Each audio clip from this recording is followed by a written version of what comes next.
വചനയാത്ര ഉൽപ്പത്തി 39 അധ്യായം. ജോസഫും പൊത്തിഫറും.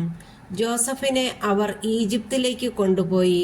അവനെ അവിടെ കൊണ്ടുചെന്ന ഇസ്മായേല്യരുടെ അടുക്കൽ നിന്ന് ഫറവോയുടെ ഒരു ഉദ്യോഗസ്ഥനും കാവൽപ്പടയുടെ നായകനുമായ പൊത്തിഫർ അവനെ വിലയ്ക്ക് വാങ്ങി.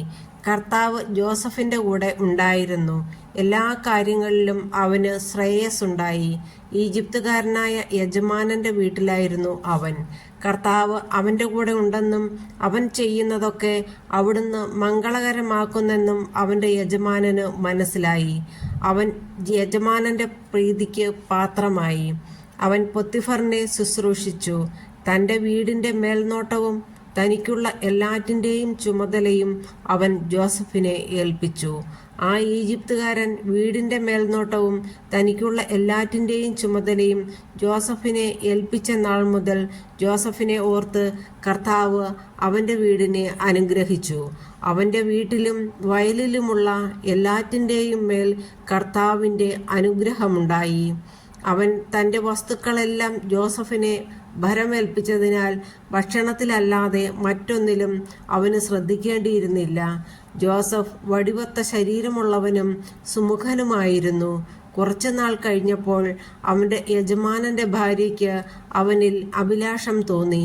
എൻ്റെ കൂടെ ശയിക്കുക അവൾ അവനോട് ആവശ്യപ്പെട്ടു. പക്ഷെ അവൻ വഴങ്ങിയില്ല.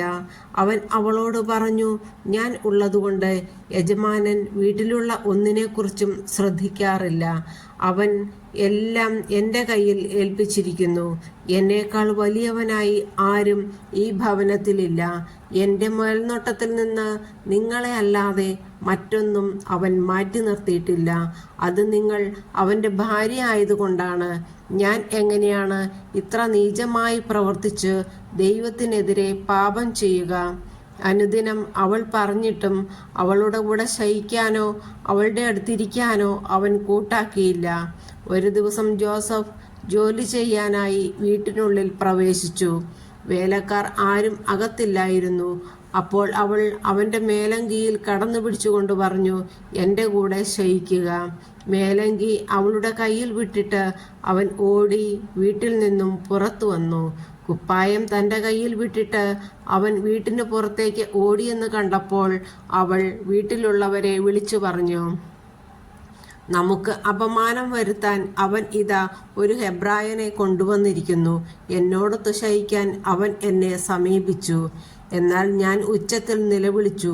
എൻ്റെ നിലവിളി കേട്ടപ്പോൾ അവൻ പുറങ്കുപ്പായം എൻ്റെ അരികിൽ ഇട്ടിട്ട് ഓടി വീട്ടിൽ നിന്ന് പുറത്തു കടന്നു. അവൻ്റെ യജമാനൻ തിരിച്ചു വരുവോളം അവൾ ആ കുപ്പായം സൂക്ഷിച്ചു. അവൾ അവനോട് ഇപ്രകാരം പറഞ്ഞു, അങ്ങു കൊണ്ടുവന്ന ഹെബ്രായ വേലക്കാരൻ അപമാനിക്കാനായി എന്നെ സമീപിച്ചു. എന്നാൽ ഞാൻ ഉച്ചത്തിൽ നിലവിളിച്ചപ്പോൾ അവൻ പുറങ്കുപ്പായം ഉപേക്ഷിച്ചിട്ട് വീട്ടിൽ നിന്ന് ഓടി പുറത്തു കടന്നു. ഇതാണ് അങ്ങയുടെ വേലക്കാരൻ എന്നോട് ചെയ്തത്. തൻ്റെ ഭാര്യ പറഞ്ഞത് കേട്ടപ്പോൾ അവൻ്റെ യജമാനൻ രോഷാകുലനായി. അവൻ ജോസഫിനെ രാജാവിൻ്റെ തടവുകാരായിട്ടിരുന്ന കാരാഗ്രഹത്തിലാക്കി. അങ്ങനെ അവൻ കാരാഗ്രഹത്തിൽ കഴിച്ചുകൂട്ടി. ജോസഫ് കാരാഗ്രഹത്തിൽ. കർത്താവ് ജോസഫിൻ്റെ കൂടെ ഉണ്ടായിരുന്നു. അവിടുന്ന് അവനോട് കാരുണ്യം കാണിച്ചു. അവന് കാരാഗ്രഹ സൂക്ഷിപ്പുകാരൻ്റെ പ്രീതി ലഭിക്കുവാൻ ഇടയാക്കുകയും ചെയ്തു. കാരാഗ്രഹ സൂക്ഷിപ്പുകാരൻ തടവുകാരുടെ എല്ലാം മേൽനോട്ടം ജോസഫിനെ ഏൽപ്പിച്ചു. അവിടെ എല്ലാം ജോസഫിൻ്റെ മേൽനോട്ടത്തിലാണ് നടന്നത്. ജോസഫിനെ ഭരമേൽപ്പിച്ച ഒരു കാര്യത്തിലും കാരാഗ്രഹ സൂക്ഷിപ്പുകാരൻ ഇടപെട്ടില്ല. കാരണം കർത്താവ് അവൻ്റെ കൂടെ ഉണ്ടായിരുന്നു. അവൻ ചെയ്തതൊക്കെ കർത്താവ് ശുഭമാക്കുകയും ചെയ്തു.